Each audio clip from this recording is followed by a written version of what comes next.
실종 30년. 재벌 회장 집에 보일러 수리하러 간 날. 벽에 걸린 사진 하나가 내 인생을 멈춰 세웠다. 이야기 시작하기 전에 잠깐만요. 구독과 좋아요로 조용히 응원해 주시면 다음 이야기를 이어가는데 큰 힘이 됩니다. 지금 어디에서 듣고 계신지 댓글로 한 줄 남겨주셔도 충분합니다. 이 이야기는 끝까지 함께 해주세요. 서울 외곽의 낡은 연립주택. 겨울 아침 해가 희미하게 떠올랐습니다. 반지하 월세방 창문으로 차가운 빛이 스며들었어요. 최성우는 좁은 방 안에서 눈을 떴죠. 57의 나이답지 않게 몸은 단단했지만 얼굴에는 세월의 무게가 깊이 새겨져 있었습니다. 성우는 일어나 낡은 옷장을 열었어요. 작업복이 몇 벌 걸려 있었죠. 보일러 수리 기사로 일한 지 30년이 넘었습니다. 성우는 작업복을 입으며 거울을 봤어요. 주름진 얼굴, 피곤한 눈빛. 성우는 한숨을 쉬었죠. 오늘도 똑같은 하루구나. 성우는 작게 중얼거렸습니다. 매일이 똑같았어요. 아침에 일어나 일터로 가고 고장난 보일러를 고치고 저녁에 돌아와 혼자 밥을 먹었죠. 주말도 명절도 다를 게 없었습니다. 성우에게는 가족이 없었어요. 어릴 적 기억도 거의 없었죠. 초등학교 저학년 무렵 부모 손을 놓친 뒤의 기억은 텅 비어 있었습니다. 성우가 기억하는 건 고아원이었어요.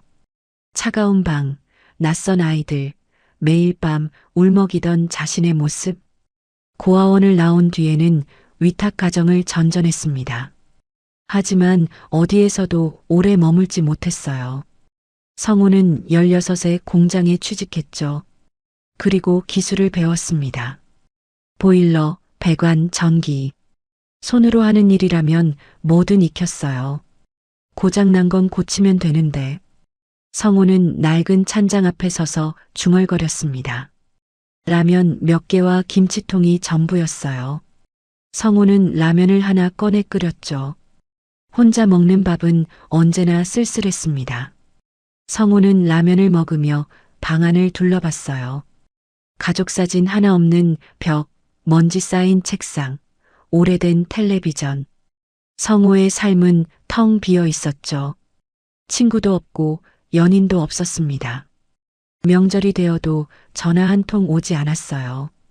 사람 인생은 왜 이렇게 안 되냐? 성우는 라면 국물을 마시며 한숨을 쉬었습니다. 보일러는 고칠 수 있었어요. 아무리 고장 나도 부품을 갈고 청소하고 조정하면 다시 돌아갔죠. 하지만 사람 인생은 그렇게 쉽게 고쳐지지 않았습니다. 성우는 어릴 적 자신을 떠올렸어요. 부모님 얼굴도 기억나지 않았죠. 이름도 목소리도 아무것도 없었습니다.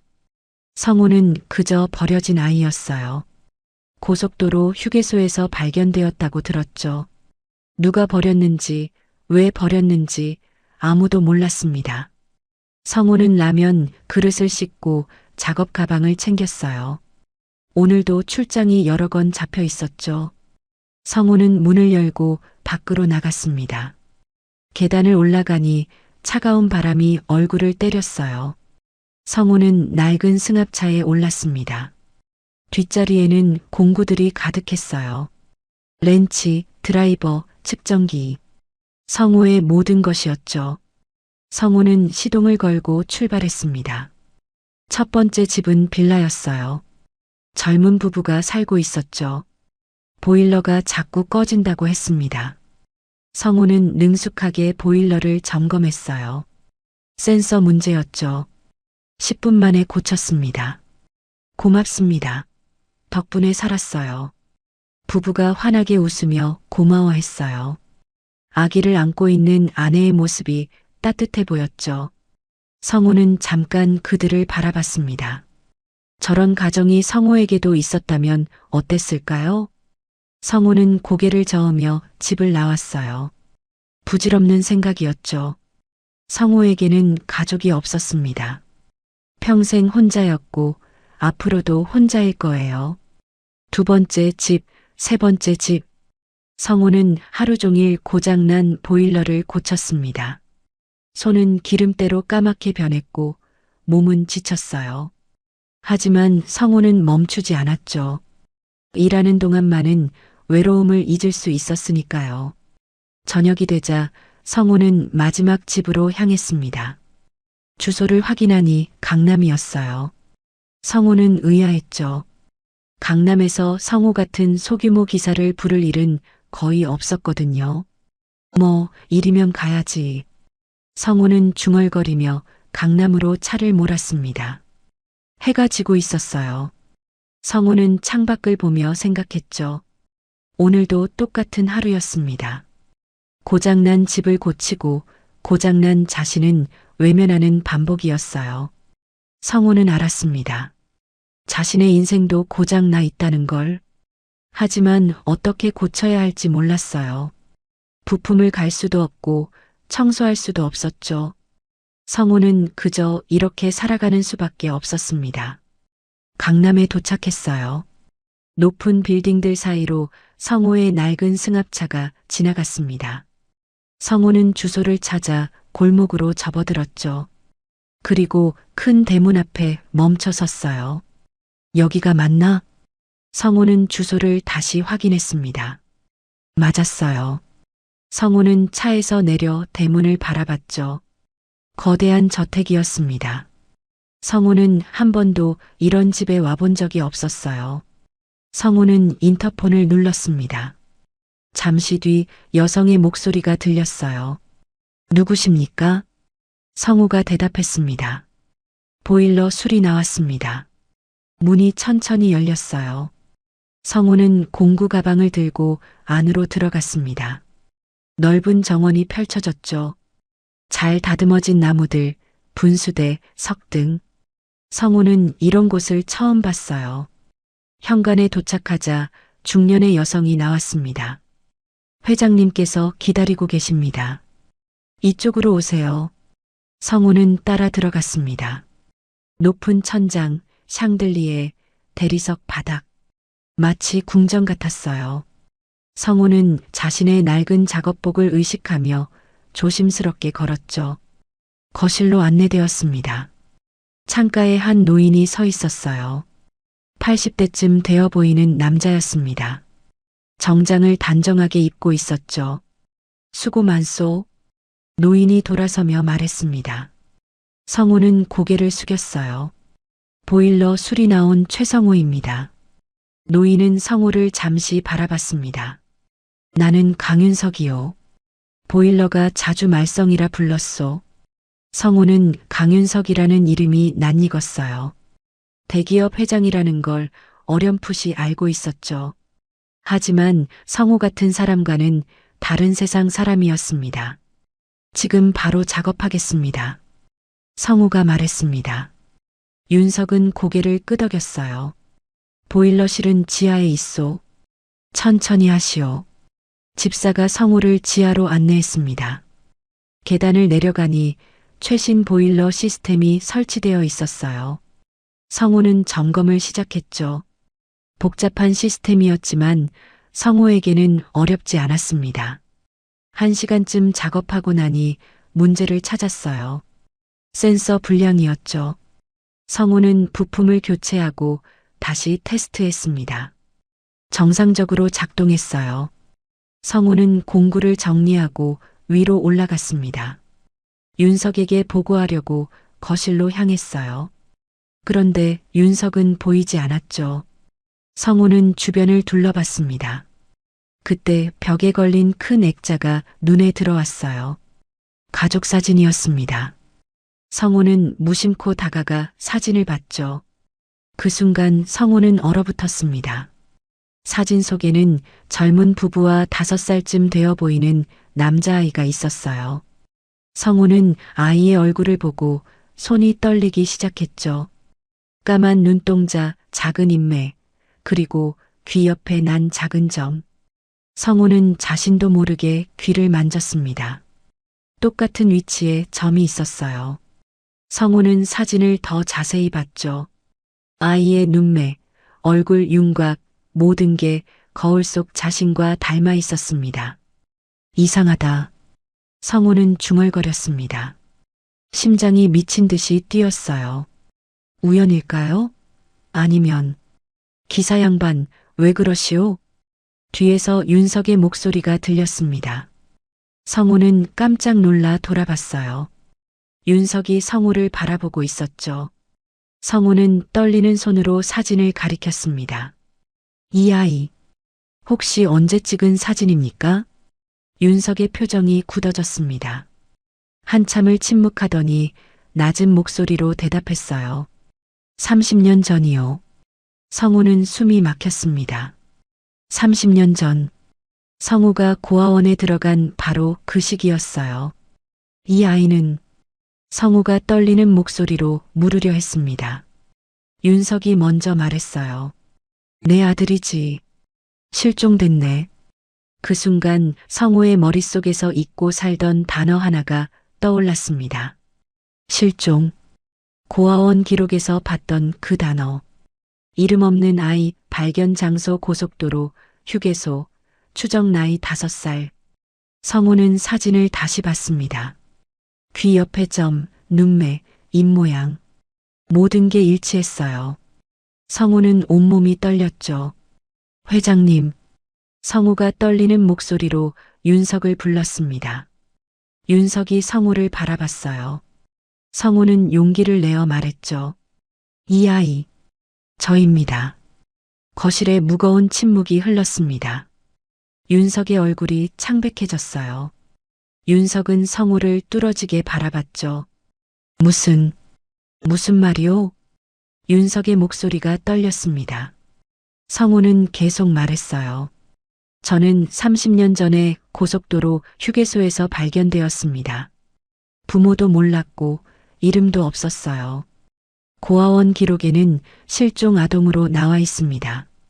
성우는 귀를 가리켰습니다. 그리고 저도 여기점이 있습니다. 사진 속 아이와 똑같은 위치예요. 윤석은 천천히 성우에게 다가왔습니다. 성우의 얼굴을 자세히 봤어요. 그리고 사진과 비교했죠. 윤석의 손이 심하게 떨리기 시작했습니다. 안 돼. 이럴 수가. 윤석이 중얼거렸습니다. 윤석은 성우의 귀 옆을 봤어요. 작은 점이 거기 있었죠.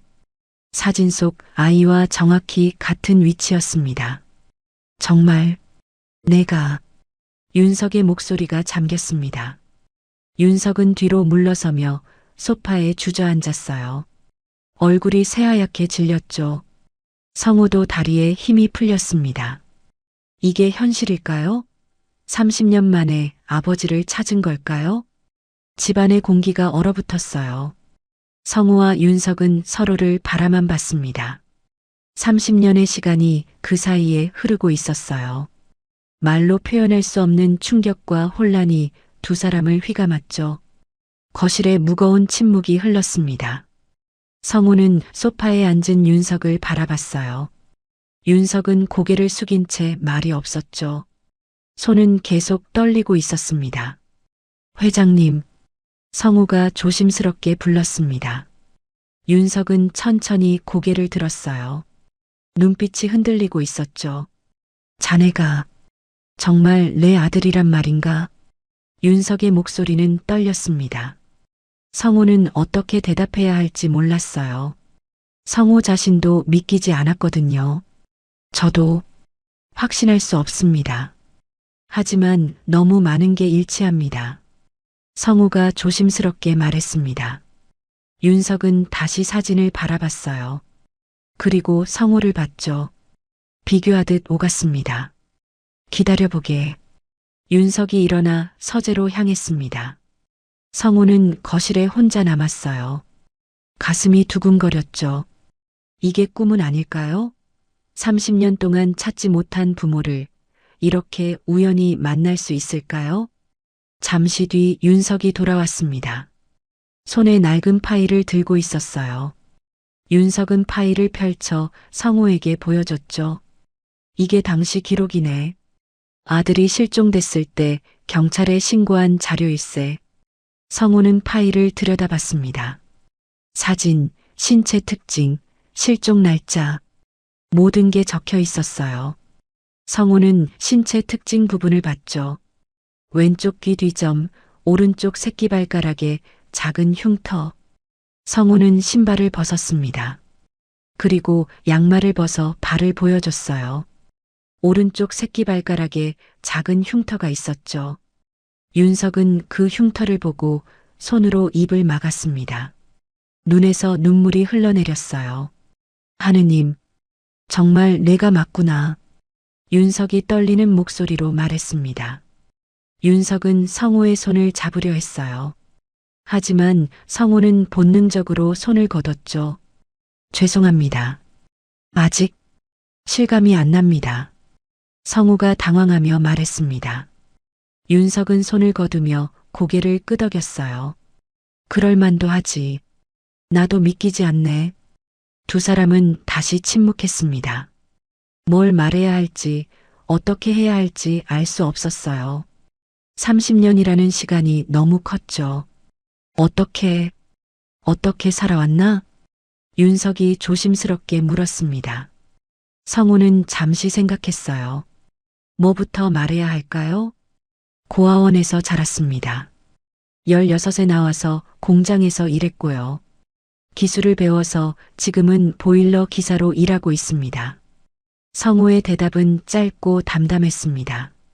하지만 그 안에는 30년의 고통이 담겨 있었어요. 윤석은 그걸 느꼈죠. 힘들었겠구나. 윤석의 목소리가 잠겼습니다. 성우는 고개를 저었어요. 괜찮았습니다. 살아왔으니까요. 하지만 성우의 목소리에는 씁쓸함이 묻어났습니다. 괜찮지 않았어요. 한 번도 괜찮았던 적이 없었죠. 나는, 윤석이 입을 열었습니다. 나는 평생 자네를 찾았네. 경찰도 동원하고 사람도 고용했지. 하지만 찾지 못했어. 윤석의 눈에서 눈물이 계속 흘렀습니다. 미안하네. 정말 미안하네. 성우는 윤석의 사과를 들으며 복잡한 감정이 들었어요. 미움, 원망, 서러움. 하지만 동시에 안도감도 있었죠. 드디어 자신이 누구인지 알게 된 겁니다. 왜 저를 잃어버리신 겁니까? 성우가 물었습니다. 윤석은 한참을 침묵했어요. 그리고 천천히 입을 열었죠. 그날 자네를 데리고 외출했었네. 회사 일로 바쁜 시기였지만 자네가 가고 싶어 해서. 윤석의 목소리가 떨렸습니다. 고속도로 휴게소에 들렀는데 갑자기 급한 전화가 왔어. 회사에 큰 문제가 생겼다고. 나는 잠깐만이라고 생각하고 자네를 차에 두고 전화를 받으러 갔지. 윤석은 얼굴을 손으로 가렸어요. 돌아왔을 때는 자네가 없었네. 차 문이 열려 있었고 자네는 사라졌어. 성우는 윤석의 말을 들으며 가슴이 아팠습니다. 그날의 기억은 성우에게도 없었어요. 너무 어렸으니까요. 그 뒤로 미쳐버렸지. 경찰을 불렀고 모든 사람을 동원했어. 하지만 자네는 발견되지 않았네. 윤석이 계속 말했습니다. 나중에 들었어. 누군가 자네를 데려갔다고. 하지만 그게 누군지, 왜 그랬는지는 몰랐지. 성우는 혼란스러웠습니다. 누군가 자신을 데려갔다고요? 왜요? 저를 누가 데려간 겁니까? 성우가 물었습니다. 윤석은 고개를 저었어요. 모르네. 당시에는 알 수 없었어. 경찰도 단서를 찾지 못했지. 성우는 불안했습니다. 뭔가 숨겨진 이야기가 있는 것 같았어요. 회장님 혹시... 성우가 물으려 했을 때 집사가 들어왔습니다. 회장님, 비서실장님께서 급한 일이 있다고 연락이 왔습니다. 윤석은 한숨을 쉬었어요. 지금은 안 되네. 나중에 하라고 해. 집사가 난처한 표정을 지었습니다. 이사회 관련 건이라고 하셨습니다. 윤석은 잠시 고민했어요. 그리고 성호를 봤죠. 미안하네. 급한 일을 처리해야 할 것 같네. 내일 다시 만날 수 있겠나? 성호는 고개를 끄덕였습니다. 네, 괜찮습니다. 윤석이 명함을 꺼내 성호에게 건넸어요. 내일 전화하게. 꼭. 성호는 명함을 받아들었습니다. 윤석은 성호를 한참 바라봤어요. 뭔가 더 말하고 싶은 표정이었죠.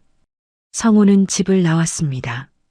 차에 올라 시동을 걸었지만 출발하지 못했어요. 손이 떨려서 핸들을 제대로 잡을 수 없었죠. 나에게 아버지가 있었다. 성호는 중얼거렸습니다. 30년 동안 혼자라고 믿었어요. 하지만 아버지가 있었던 겁니다. 그리고 아버지도 자신을 찾고 있었다고요. 성호는 눈물이 났습니다. 기쁨인지 슬픔인지 알 수 없었어요. 그저 눈물이 멈추지 않았죠. 성호는 그날 밤 한숨도 자지 못했습니다. 좁은 반지하 방에 누워 천장만 바라봤어요. 머릿속은 복잡했죠. 아버지를 찾았다는 기쁨, 30년을 혼자 살았다는 서러움, 그리고 알 수 없는 불안감. 다음 날 아침 성호는 윤석에게 전화했습니다. 윤석은 반가운 목소리로 대답했어요. 오늘 저녁에 만나세. 집으로 오게나. 성호는 고개를 끄덕이고 전화를 끊었습니다. 하루 종일 일을 했지만 집중할 수 없었어요. 계속 윤석 생각만 났죠. 저녁이 되자 성호는 다시 그 대저택으로 향했습니다. 윤석이 현관에서 기다리고 있었어요. 어제보다 훨씬 밝은 표정이었죠. 어서 오게. 식사 준비를 해뒀네. 윤석이 성호를 안으로 안내했습니다. 넓은 식탁에 음식이 가득했어요. 성호는 이런 식사를 본 적이 없었죠. 앉게나. 편하게. 윤석이 말했습니다. 성호는 조심스럽게 앉았어요. 윤석도 맞은편에 앉았죠. 많이 먹게. 자네가 좋아했던 음식들일세. 윤석의 말에 성호는 의아했습니다. 자신이 좋아했던 음식이요? 성호는 기억도 나지 않았어요. 식사를 하는 동안 윤석은 계속 성호를 바라봤습니다. 눈빛에는 그리움과 미안함이 가득했어요. 성호는 불편했지만 참았죠. 성호. 윤석이 성호의 이름을 불렀습니다. 성호는 고개를 들었어요. 본명을 알고 싶은가? 실종되기 전 자네 이름 말일세. 성호는 숨이 멎었습니다. 자신의 진짜 이름. 평생 궁금했던 것이었어요. 강민호. 그게 자네 이름이었네. 윤석의 말에 성호는 가슴이 뛰었습니다. 강민호. 낯선 이름이었지만 왠지 익숙하게 느껴졌어요. 강민호. 성호는 그 이름을 중얼거렸습니다. 윤석이 미소를 지었어요. 좋은 이름이지? 하지만 성호는 복잡한 표정이었습니다. 저는 최성호로 30년을 살았습니다. 이제 와서 강민호라고 하니 실감이 안 나네요. 윤석의 미소가 사라졌습니다. 윤석은 성호의 말을 이해했어요. 그럴 수밖에 없겠지. 미안하네. 식사를 마치고 두 사람은 거실로 갔습니다. 윤석은 성호에게 이야기를 들려줬어요. 성호가 어렸을 때의 추억들, 좋아했던 장난감, 자주 갔던 공원. 성호는 하나도 기억나지 않았지만 윤석의 이야기를 조용히 들었죠. 자네는 참 밝은 아이였어. 늘 웃고 뛰어다녔지. 윤석의 목소리는 따뜻했습니다. 하지만 곧 어두워졌어요. 그런데 그날 이후로 모든 게 멈췄네. 성호는 윤석의 고통을 느낄 수 있었습니다. 하지만 성호 자신도 고통스러웠어요. 30년을 혼자 살았던 시간들이 머릿속을 스쳤죠. 회장님, 성호가 조심스럽게 불렀습니다. 어제 말씀하셨잖습니까? 누군가 저를 데려갔다고요. 그게 무슨 뜻입니까? 윤석의 표정이 굳어졌습니다. 한참을 침묵하더니 입을 열었어요. 당신 아는 정치적으로 어려운 시기였네. 기업 분쟁도 있었고 적들도 많았지. 윤석은 창밖을 바라봤습니다. 자네를 노린 협박이 여러 번 있었어. 그래서 경호를 강화했지만 윤석의 목소리가 떨렸습니다. 그날 내가 방심했네. 잠깐이라고 생각했는데. 성우는 윤석의 말을 듣고 온몸에 소름이 돋았습니다. 자신이 의도적으로 납치당한 거였나요? 그럼 저를 버린 게 아니었습니까? 성우가 떨리는 목소리로 물었습니다. 윤석은 급히 고개를 저었어요. 절대 아니네. 나는 한 번도 자네를 버린 적 없어. 윤석이 강하게 부인했습니다. 성우는 윤석의 눈을 봤어요. 진심이었죠. 그때 현관에서 소리가 들렸습니다. 누군가 들어오는 소리였어요. 윤석의 표정이 굳어졌죠. 중년의 남자가 거실로 들어왔습니다. 정장을 입고 서류 가방을 든 모습이었어요. 아버님, 급한 보고가. 남자는 성우를 보고 말을 멈췄습니다. 의아한 표정을 지었죠. 누구십니까? 남자가 차갑게 물었습니다. 윤석이 일어났어요. 비서실장 일세. 성우, 잠깐 자리를 비켜주겠나? 성우는 고개를 끄덕이고 일어났습니다. 복도로 나갔지만 거실 소리가 들렸어요. 아버님, 저 사람은 누굽니까? 비서실장의 목소리였습니다. 내 아들이네. 윤석의 대답에 잠시 침묵이 흘렀어요. 무슨 말씀이십니까? 도련님은 30년 전에 실종됐지. 하지만 찾았네. 저 사람이 민호야. 비서실장의 목소리가 높아졌습니다. 아버님, 확인도 안 하시고 믿으십니까? 재산을 노리는 사기꾼일 수도 있습니다. 성우는 그 말을 듣고 가슴이 철렁했습니다. 사기꾼이라고요? 말 조심하게. 이미 확인했어. 신체 특징도 일치하고. 그런 건 조작할 수 있습니다. DNA 검사라도 해보셔야 합니다. 두 사람의 목소리가 점점 커졌어요. 성우는 불안했습니다. 내일 당장 검사를 준비하겠습니다. 그 전까지는 저 사람을 멀리 하십시오. 비서실장이 강하게 말했습니다. 윤석은 한숨을 쉬었어요. 알았네. 하지만 그 사람을 사기꾼 취급하지는 마. 비서실장이 거실을 나왔습니다. 성우와 눈이 마주쳤어요.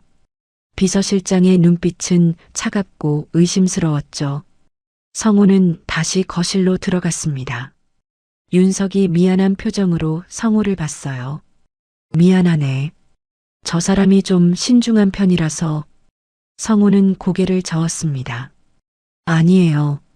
당연한 절차죠. 저도 확실히 알고 싶습니다. 윤석은 성우의 손을 잡았어요. DNA 검사를 하면 확실해질 거야. 걱정하지 마. 하지만 성우는 불안했습니다. 비서실장의 눈빛이 자꾸 떠올랐어요. 뭔가 숨겨진 게 있는 것 같았죠. 사흘이 지났습니다. 성우는 DNA 검사를 받았어요. 병원에서 체열을 하고 결과를 기다렸죠.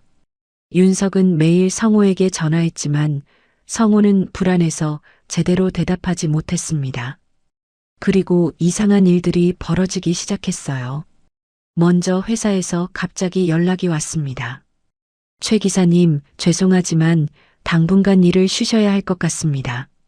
무슨 말씀이세요? 갑자기 왜요? 성우가 당황하며 물었습니다. 회사 직원은 난처한 목소리로 대답했어요. 위에서 내려온 지시입니다. 자세한 건 저도 모릅니다. 전화가 끊겼습니다. 성우는 믿을 수 없었어요. 10년 넘게 일한 회사에서 갑자기 일을 중단하라고요? 성우는 회사로 찾아갔지만 사장은 만나주지 않았습니다. 직원들도 성우를 피했어요. 뭔가 잘못되고 있었죠. 저녁에 성우는 윤석에게 전화했습니다. 하지만 윤석은 받지 않았어요. 성우는 여러 번 전화했지만 소용없었죠. 다음 날 밤 성우가 집으로 돌아가는 길이었습니다. 어두운 골목에서 갑자기 두 명의 남자가 나타났어요. 정장을 입은 남자들이었죠. 최성호 씨? 한 남자가 물었습니다. 성우는 본능적으로 한 걸음 물러섰어요. 누구십니까? 남자들은 대답하지 않았습니다. 그저 성우에게 다가왔어요. 강 회장님 댁에 다시 가지 않는 게 좋을 겁니다. 남자의 목소리는 낮고 차갑습니다. 성우는 온몸에 소름이 돋았어요. 무슨 소리예요? 저는 회장님 아들입니다. 성우가 소리쳤습니다. 남자들은 비웃었어요. DNA 검사 결과가 나왔습니다. 당신은 회장님 아들이 아닙니다. 성우는 귀를 의심했습니다. 아들이 아니라고요? 말도 안 됩니다. 모든 게 일치했잖아요. 남자가 한 걸음 더 다가왔습니다. 우연의 일치였습니다. 이제 그만 포기하십시오. 큰 집일에 휘말리면 위험합니다. 그 말에는 명백한 위협이 담겨 있었습니다. 성우는 두려웠지만 물러서지 않았어요. 회장님을 직접 만나겠습니다. 직접 확인하고 싶어요. 남자가 한숨을 쉬었습니다. 그건 불가능합니다. 회장님께서는 당신을 만나고 싶어 하지 않으십니다. 남자들은 성우에게 봉투 하나를 던졌어요. 땅에 떨어진 봉투에서 돈이 보였죠. 받으시고 조용히 사십시오. 그게 모두를 위해 줬습니다. 남자들은 사라졌습니다. 성우는 그 자리에 서서 떨고 있었어요. 성우는 봉투를 주워들었습니다. 그리고 찢어버렸어요. 돈이 바람에 날렸죠. 절대 포기하지 않아. 성우는 중얼거렸습니다. 뭔가 잘못되고 있었어요. DNA 검사 결과가 다르다고요? 모든 게 너무 완벽하게 일치했는데요. 성우는 깨달았습니다. 누군가 자신을 내쫓으려 한다는 걸, 진실을 숨기려 한다는 걸, 진짜였구나. 성우는 확신했습니다. 자신이 정말 윤석의 아들이 맞다고. 그래서 누군가 방해하는 겁니다. 그날 밤 성우는 결심했습니다. 도망치지 않기로요. 진실을 밝혀내기로요. 성우는 윤석의 집으로 향했습니다. 하지만 정문으로는 들어갈 수 없었어요. 경비가 삼엄했죠. 성우는 뒷담을 넘었습니다. 정원으로 들어가 집 안으로 향했어요. 하지만 그때 손전등 불빛이 성우를 비췄습니다. 누구냐? 경비들이었습니다. 성우는 달렸어요. 하지만 경비들이 더 빨랐죠. 성우는 붙잡혔습니다. 불법 침입이다. 경찰 부른다. 경비가 소리쳤습니다. 성우는 저항했어요. 회장님, 회장님. 성우가 집을 향해 소리쳤습니다. 2층 창문에 불이 켜졌어요. 윤석이 창가에 나타났죠. 회장님, 저예요. 민호예요. 성우가 울부짖었습니다. 윤석은 성우를 내려다봤어요. 표정을 알 수 없었죠. DNA 검사 결과가 조작된 겁니다. 누군가 진실을 숨기려 해요. 성우가 다급하게 외쳤습니다. 윤석은 움직이지 않았어요. 그때 현관문이 열렸습니다. 비서실장이 나왔어요. 차갑게 웃고 있었죠. 최 기사님, 이제 그만하십시오. 경찰이 오고 있습니다. 비서실장이 말했습니다. 성우는 비서실장을 똑바로 봤어요. 당신이 뭔가 숨기고 있군요. 비서실장의 미소가 사라졌습니다. 순간 차가운 눈빛이 번뜩였어요. 아무것도 모르면서 함부로 말하지 마십시오. 멀리서 사이렌 소리가 들렸습니다. 경찰차가 오고 있었어요. 성우는 다시 윤석을 봤죠. 회장님, 아버지, 저 좀 믿어주세요. 성우가 마지막으로 외쳤습니다. 윤석은 여전히 창가에 서 있었어요. 하지만 아무 말도 하지 않았죠. 경찰차가 도착했습니다. 경찰들이 성우를 끌고 갔어요. 성우는 저항하지 않았습니다. 그저 윤석을 바라볼 뿐이었죠. 윤석의 얼굴에 눈물이 흐르고 있었습니다. 성우는 경찰서에서 하룻밤을 보냈습니다. 불법 침입 혐의였어요. 다음 날 아침 성우는 풀려났죠. 윤석이 고소를 취하했다고 했습니다. 성우는 지친 몸으로 집으로 돌아왔어요. 반지하 방문을 열고 들어가 바닥에 주저앉았죠. 모든 게 끝난 것 같았습니다. 며칠이 지났습니다. 성우는 집에만 있었어요. 일도 없고 갈 곳도 없었죠. 윤석에게 전화했지만 받지 않았습니다. 성우는 포기하려 했어요. 그런데 일주일째 되던 날 밤 문을 두드리는 소리가 들렸습니다. 성우는 문을 열었어요. 윤석이 서 있었죠. 회장님. 성우는 믿을 수 없었습니다. 윤석이 이런 곳까지 찾아올 줄은 몰랐어요. 들어가도 되겠나? 윤석이 조심스럽게 물었습니다. 성우는 황급히 문을 열어줬어요. 윤석은 좁은 방 안을 둘러봤죠. 낡은 가구, 곰팡이 핀 벽, 차가운 공기. 여기서 살아왔구나. 윤석의 목소리가 떨렸습니다. 성우는 부끄러웠어요. 죄송합니다. 보여드릴 만한 곳이 못 됩니다. 윤석은 고개를 저었습니다. 그리고 소파에 앉았어요. 성우도 맞은편에 앉았죠. 한참 침묵이 흘렀습니다. 윤석은 손을 떨고 있었어요. 무슨 말을 해야 할지 모르는 것 같았죠. 미안하네. 윤석이 마침내 입을 열었습니다. 내가 자네를 믿지 못했어. 성우는 윤석을 바라봤습니다. 윤석의 눈에는 눈물이 고여 있었어요. DNA 검사 결과를 믿었지. 자네가 내 아들이 아니라고 나왔거든. 윤석의 목소리가 떨렸습니다. 하지만 그날 밤 자네가 날 부르는 걸 보고 알았어. 자네가 정말 민호라는 걸. 성우는 숨을 죽이고 들었습니다. 그래서 조사를 했네. 병원 기록을 다시 확인했지. 윤석은 서류 봉투를 꺼냈습니다. 결과가 조작되어 있었어. 성우는 눈이 커졌어요. 조작이라고요? 누군가 병원 직원에게 돈을 줬더군. 검사 결과를 바꾸라고. 윤석은 봉투에서 서류를 꺼냈습니다. 진짜 검사 결과였어요. 이게 진짜일세. 자네는 내 아들이 맞네. 성우는 서류를 받아들었습니다. 손이 떨렸어요. 친자 확률 99.9%.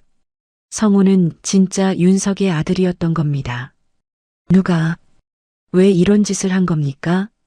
성우가 떨리는 목소리로 물었습니다. 윤석은 깊은 한숨을 쉬었어요. 비서실장일세. 윤석의 대답에 성우는 놀라지 않았습니다. 예상했던 답이었거든요. 왜요? 왜 저를 내쫓으려 한 겁니까? 윤석은 창밖을 바라봤습니다. 내게는 자네밖에 없거든. 유일한 아들이지. 윤석이 설명했습니다. 만약 자네가 돌아오면 내 재산은 모두 자네 것이 되네. 비서실장은 그걸 원하지 않았어. 성우는 이해했습니다. 재산 때문이었군요. 비서실장은 30년 동안 내 곁에 있었네. 자네가 없는 동안 나를 도왔지. 윤석의 목소리는 씁쓸했습니다. 자네가 나타나면 그의 위치가 흔들리거든. 그래서 자네를 내쫓으려 한 거야. 성우는 분노가 치밀었습니다. 재산 때문에 자신을 내쫓으려 했다고요? 그 사람은 지금 어디 있습니까? 성우가 물었습니다. 윤석이 대답했어요. 해고했네. 그리고 경찰에 신고했어. 조만간 체포될 거야. 성우는 안도했습니다. 하지만 동시에 허탈했어요. 회장님, 성우가 조심스럽게 불렀습니다. 제가 궁금한 게 있습니다. 30년 전 누가 절 데려간 겁니까? 윤석의 표정이 어두워졌습니다. 한참을 망설이더니 천천히 입을 열었어요. 내가 자네를 버렸네. 성우는 숨이 멎었습니다. 무슨 말인지 이해할 수 없었어요. 30년 전 정치적 압박이 심했어. 자네를 노린 협박이 계속됐지. 윤석의 목소리가 떨렸습니다. 나는 두려웠네. 자네가 다칠까봐. 그래서 자네를 숨기기로 했어. 윤석은 얼굴을 손으로 감쌌습니다. 믿을 수 있는 사람에게 자네를 맡겼지. 잠깐만이라고 생각했어. 상황이 나아지면 다시 데려오려고. 성우는 윤석의 말을 듣고 가슴이 아팠습니다. 하지만 그 사람이 자네를 데리고 사라졌네. 돈을 받고 배신한 거야. 윤석의 목소리는 고통으로 가득했습니다. 나는 미쳐버렸어. 자네를 찾으려 했지만 흔적도 없었네. 성우는 눈물이 났습니다. 윤석은 자신을 버린 게 아니었어요. 지키려다가 잃어버린 겁니다. 나중에 알았지. 그 사람이 자네를 고속도로 휴게소에 버렸다는 걸. 하지만 그때는 이미 늦었어. 윤석도 울고 있었습니다. 미안하네, 민호야. 정말 미안해. 성우는 일어나 윤석에게 다가갔습니다. 그리고 윤석을 껴안았어요. 30년 만에 포옹이었죠. 괜찮습니다, 아버지. 이제 찾았잖아요. 두 사람은 한참을 울었습니다. 30년 동안 쌓였던 그리움과 고통이 터져 나왔어요. 한참 뒤 윤석이 몸을 떼며 말했습니다. 집으로 가자. 이제 우리 집으로. 성우는 방을 둘러봤습니다. 30년을 살았던 이 좁은 공간. 하지만 이제는 떠날 때가 된 것 같았어요. 네, 아버지. 성우는 처음으로 윤석을 아버지라고 불렀습니다. 윤석의 얼굴에 환한 미소가 번졌어요. 일주일 뒤 윤석은 기자회견을 열었습니다. 서울 시내 한 호텔 대연회장이었어요. 기자들과 방송국 카메라가 가득했죠. 재계의 큰 인물이 긴급 기자회견을 연다는 소식에 모두가 모여든 겁니다. 성우는 대기실에서 긴장한 채 기다렸어요. 윤석이 성우의 어깨를 두드렸죠. 괜찮겠나? 윤석이 물었습니다. 성우는 고개를 끄덕였어요. 네, 아버지. 괜찮습니다. 하지만 성우의 손은 떨리고 있었습니다. 곧 전국에 자신의 이야기가 알려질 거예요. 성우는 두려웠죠. 시작하겠습니다. 진행 요원이 알렸습니다. 윤석은 단상으로 올라갔어요. 플래시가 터졌죠. 윤석은 마이크 앞에 섰습니다. 깊은 숨을 쉬고 입을 열었어요. 오늘 여러분께 중요한 말씀을 드리려 합니다. 회장은 침착하게 말했습니다. 30년 전 제 아들이 실종되었습니다. 당시 5살이었죠. 기자들이 술렁거렸습니다. 모두가 그 사건을 알고 있었어요. 그동안 저는 아들을 찾기 위해 모든 노력을 다했습니다. 하지만 찾지 못했죠. 윤석의 목소리가 떨렸습니다. 그런데 한 달 전 기적이 일어났습니다. 제 아들을 찾았습니다. 회장이 손짓했습니다.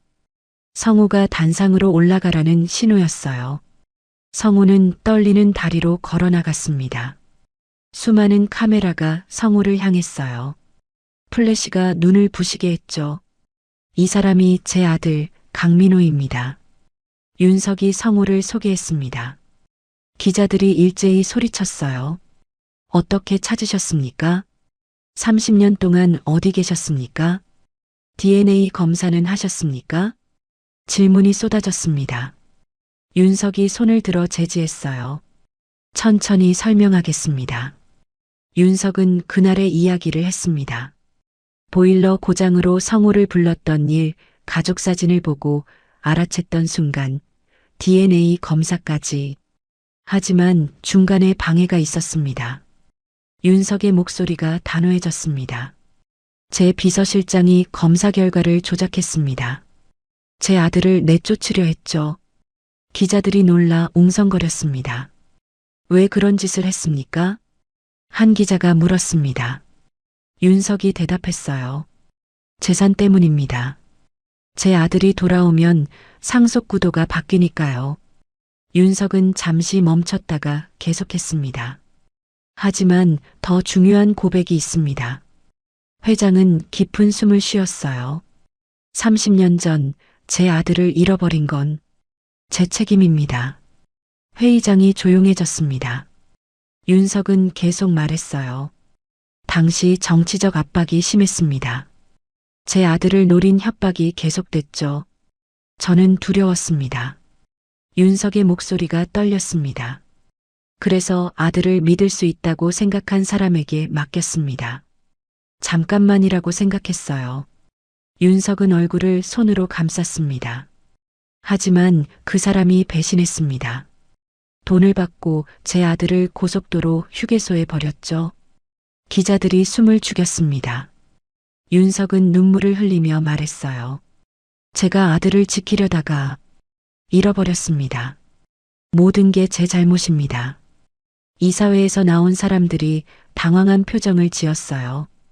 회장이 이렇게 공개적으로 과거를 고백할 줄은 몰랐죠. 회장님, 그런 말씀을 하시면 회사에 타격이 있습니다. 한 이사가 소리쳤습니다. 하지만 윤석은 고개를 저었어요. 이미 결정했습니다. 저는 경영 일선에서 물러나겠습니다. 회의장이 술렁거렸습니다. 윤석이 물러난다고요? 제 아들이 30년을 혼자 살았습니다. 고아원에서 자라고 공장에서 일하고 보일러 기사가 되었죠. 윤석은 성우를 바라봤습니다. 그동안 저는 무엇을 했습니까?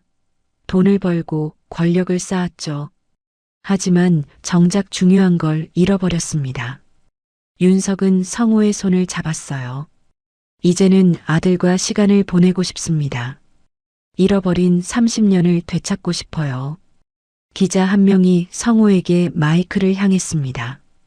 강민호 씨, 한 말씀 해주시겠습니까? 성우는 당황했습니다. 하지만 윤석이 격려하는 눈빛을 보냈어요. 성우는 용기를 내어 마이크 앞에 섰죠. 성우의 목소리가 떨렸습니다. 저는 재벌 아들이 아닙니다. 보일러 기사입니다. 성우는 침착하게 말했어요. 30년을 그렇게 살아왔고 앞으로도 그렇게 살 겁니다. 기자들이 놀란 표정을 지었습니다. 성우는 계속 말했어요. 하지만 이제는 아버지가 있습니다. 그것만으로도 충분합니다. 성우는 윤석을 바라봤습니다. 저는 도망치지 않겠습니다. 아버지와 함께 새로운 시작을 하려고 합니다. 기자회견장에 박수가 터져 나왔습니다. 성우는 눈물을 흘렸어요. 윤석도 울고 있었죠. 회견이 끝나고 두 사람은 대기실로 돌아왔습니다. 윤석이 성우를 껴안았어요. 잘했네, 아들. 성우도 윤석을 꼭 안았습니다. 고맙습니다, 아버지. 그날 저녁 뉴스는 이 이야기로 가득했습니다. 30년 만에 재회, 보일러 기사였던 재벌 아들, 회장의 눈물 고백. 사람들은 감동했어요. 어떤 이들은 비판했죠. 하지만 성우와 윤석은 개의치 않았습니다. 이제 중요한 건 서로였으니까요. 밤이 되자 두 사람은 집으로 돌아왔습니다. 윤석의 대저택이었어요. 성우는 여전히 어색했지만 이제는 조금씩 익숙해지고 있었죠. 민호야. 윤석이 성우를 불렀습니다. 내일부터 새로운 시작이야. 준비됐나? 성우는 미소를 지었어요. 네, 아버지. 준비됐습니다. 석 달이 지났습니다. 윤석은 약속대로 경영 일선에서 물러났어요. 회장직은 전문 경영인에게 맡겼죠. 이사회는 처음에 반발했지만 윤석의 결심은 확고했습니다. 성우는 여전히 보일러 기사로 일했어요. 윤석이 회사 일을 맡으라고 여러 번 권유했지만 성우는 거절했죠. 저는 이 일이 좋습니다, 아버지. 30년을 해온 일이에요. 성우의 말에 윤석은 고개를 끄덕였습니다. 억지로 바꾸려 하지 않았어요. 성우가 선택한 삶을 존중했죠. 하지만 달라진 것도 있었습니다. 성우는 이제 대저택에서 살았어요. 처음에는 어색했지만 점점 익숙해졌죠.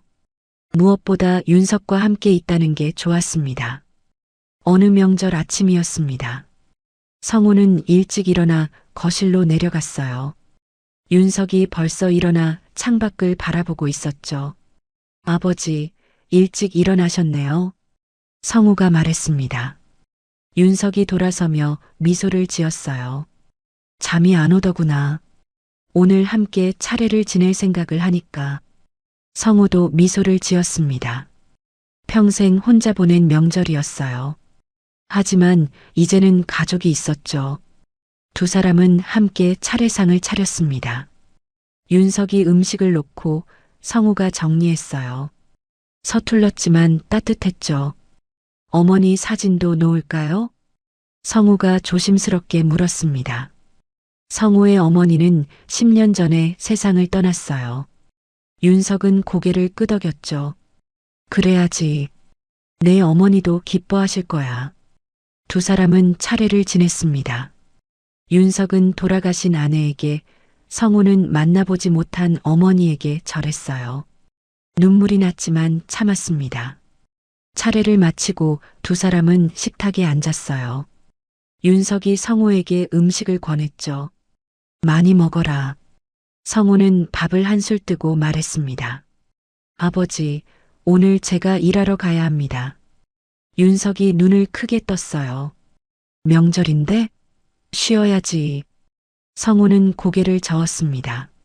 명절이라 더 바쁩니다. 보일러 고장이 많이 나거든요. 윤석은 아쉬운 표정을 지었어요. 하지만 말리지 않았죠. 그럼 저녁에는 꼭 같이 먹자. 약속이다. 성우가 환하게 웃었습니다. 네, 아버지. 약속할게요. 성우는 작업복을 입고 집을 나섰어요. 윤석이 현관까지 나와 배웅했죠. 조심해서 다녀와라. 네, 아버지. 성우는 승합차에 올랐습니다. 백미러로 윤석이 손 흔드는 모습이 보였어요. 성우도 손을 흔들었죠. 첫 번째 집에 도착했습니다. 오래된 아파트였어요. 30대 부부가 살고 있었죠. 명절인데 나와주셔서 감사합니다. 부부가 반갑게 맞이했습니다. 성우는 미소를 지으며 보일러를 점검했어요. 센서 문제네요. 금방 고칠게요. 성우는 능숙하게 작업했습니다. 10분 만에 보일러가 다시 돌아갔어요. 정말 고맙습니다. 추운데 어떡하나 했어요. 부부가 고마워했습니다. 성우는 공구를 정리하며 말했어요. 별 말씀을요. 제 일이니까요. 집을 나서며 성우는 생각했습니다. 이 일이 좋았어요. 사람들을 돕는다는 느낌이 좋았죠.